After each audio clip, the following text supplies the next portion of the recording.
Online now. He's the T-Rex of political talk. Alex Jones on the GCN Radio Network. He is with the 6th Legislative District of Smith County here in Texas. Representative Leo Berman has introduced HCR 50 under 10th Amendment, telling the feds back off. He's introducing a larger 9th and 10th Amendment bill next week. Tell us the difference between these two bills and why you're doing it as two parts. And then as we see 28 states, I believe this is the 29th about to declare, some of them are even passing it, saying no to the system. In the early 90s, 14 states passed these, Colorado, California, and others. They're not talking about enforcing them. As things collapse, as the feds take our money, send a lot of it to foreign offshore banks, as the New York Times admits they're doing. They're buying up insurance corporations, other healthy banks. This vertical integration. Time Magazine had a headline last week, The New World Order, said a new bank of the world will regulate and control the U.S. We will pay carbon taxes to them. So can you speak to the two bills and where you see this going as the feds basically try to federalize the states, and what you think is going to happen, sir? Well, let me answer your first question. First, you asked me about what I'm going to file next week. Next week, we're going to file a resolution which includes the 9th and the 10th Amendment. The 10th Amendment reasserts states' rights.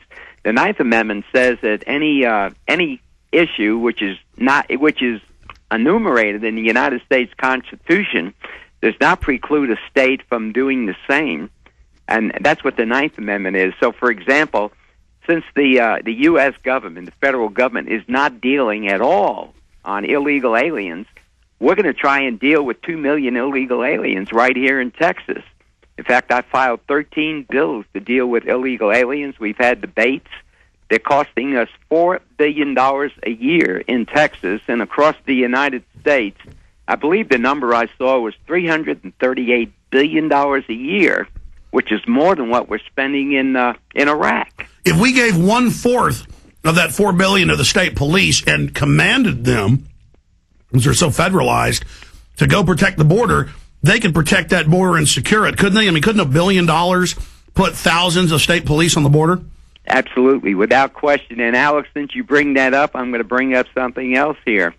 If we can't deal with illegal aliens in Texas during this legislative session, I intend to announce my candidacy for governor of Texas and use the executive power of the office of governor to do exactly as you just suggested, to deal with illegal aliens.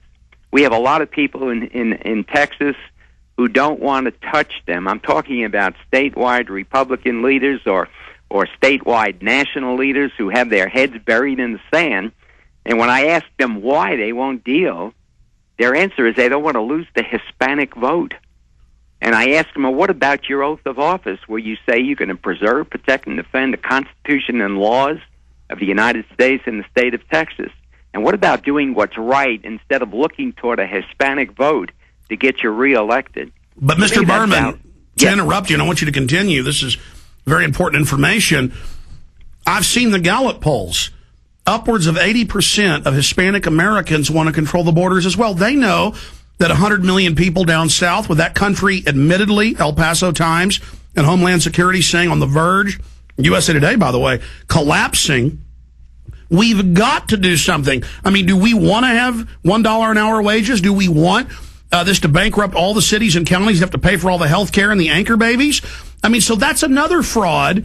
The media acts like all Hispanics want an open border and make it some racial issue when it's an issue of a third world narco-terrorist state to our south collapsing. Go ahead. Alex, you hit the nail right on the head. And let me tell you the second biggest opponent to dealing with illegal aliens, the business community in Texas. There's an organization called the Texas Association of Business, which is our statewide Chamber of Commerce organization, and they want this large pool of cheap labor.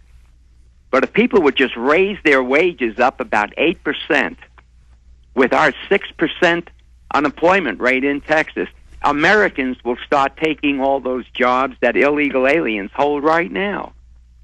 We've got to deal with them because we also have 25,000 illegal aliens in our state prison and our county jails at a cost of $40 million a year. We're treating them for multi-drug resistant TB, polio, the plague, leprosy, malaria, Chagas disease. It's costing us a fortune. It's bankrupting our hospitals. We have chaos in our emergency rooms, yet we have legislators and higher-up legislators who don't want to touch illegal aliens. I do. And we have some 35 bills that have been filed so far in Texas to deal with illegal aliens in Texas. Now, while we're talking about that, the stimulus package, somewhere in the stimulus package, it also maintains jobs for illegal aliens at the expense of U.S. citizens. Well, I'm looking at your record here. U.S. Army Field Artillery Officer Candidate School Hall of Fame, all the great work you've done for the Second Amendment. Which committees are you on? How do we support these bills? How do Texans get behind this? Well, the first one I'm going to talk about is HCR 50, which reasserts our state's rights. Anybody in Texas can contact their own state representative and senators and ask them to support HCR, which means House Concurrent Resolution No. 50. When the bills concerning illegal aliens start being heard, you'll see that in every newspaper in the state, and people can come in and testify. They can call their representatives again and senators to ask them to support these bills. We don't want to continue to spend $4 billion a year on illegal aliens. And by the way, that's a conservative number. I've seen Houston Chronicle articles with the headline, 200,000 illegals released from Houston jails in 1 year. I mean, I pulled up in my parking lot at my office. One of my guys had an expired driver's license, and the police were saying, "We now take you to jail for this." And I walked up, and I said, and the police all knew me and from a local TV show, and I said, "If he was an illegal alien, you wouldn't take him to jail." And they said, "Yeah, that's right. We kind of get in trouble for that because the judges just let him go." The illegal aliens are above the American people. They don't have to follow any law, welfare fraud, it goes on and on. It's amazing. And I have middle-income constituents, and so do other reps in this state, middle-income constituents who have less health benefits than an illegal alien does. They make a little bit too much money to be on Medicaid, which is a state welfare medical program. They don't make enough money to buy their own health insurance, but they can't go into a hospital and demand free health care. Now, let me tell you what that does. At Parkland Hospital in Dallas, Texas, 70% of the new births are of illegal aliens. At John Peter Smith Hospital, the public hospital in Fort Worth, 75% of the new births are of illegal aliens. We're paying them to keep putting out one baby a year, and these women keep going back in the hospitals. They keep getting prenatal care. They give birth to a child. Then they get all the welfare. Then with matriculate cards, and then banks give them bank IDs. Then they get other IDs, and they get. I've seen cases where one woman's on like 8 or 9 different types of welfare. But Alex, the worst thing of all, when they leave that hospital, we give their children citizenship of the United States, our most precious benefit. We're giving away to people who are committing a crime against the United States. And I'm challenging automatic citizenship under the 14th Amendment as well. Well, Mr. Berman, I'm going to support you for governor because Kay Bailey Hutchinson is for open borders. And Rick Perry, well, what do you say about him? Well, he's one of those who told me that he doesn't want to lose the Hispanic vote. But 80%, I've seen the Gallup polls, of Hispanics, I mean, know that this is killing America, killing their future, killing their wages. I mean, it's bankrupting the states. And the feds love it because they can come in and federalize. You wouldn't know it from the 32 Hispanic representatives who serve in the Texas House of Representatives. They want to give more benefits to illegal aliens while we're trying to take them away. We complained to the banking commissioner early last year when we start seeing signs outside the bank saying, "We accept the matricula consular," the phoniest identification document I've ever seen in the world. Yeah, we had the Republican head of the State House in Colorado on a few years ago. Himself went out in one day, got 4 fake matriculas for himself. Wow, amazing. I don't doubt it. It's a bad situation, Alex.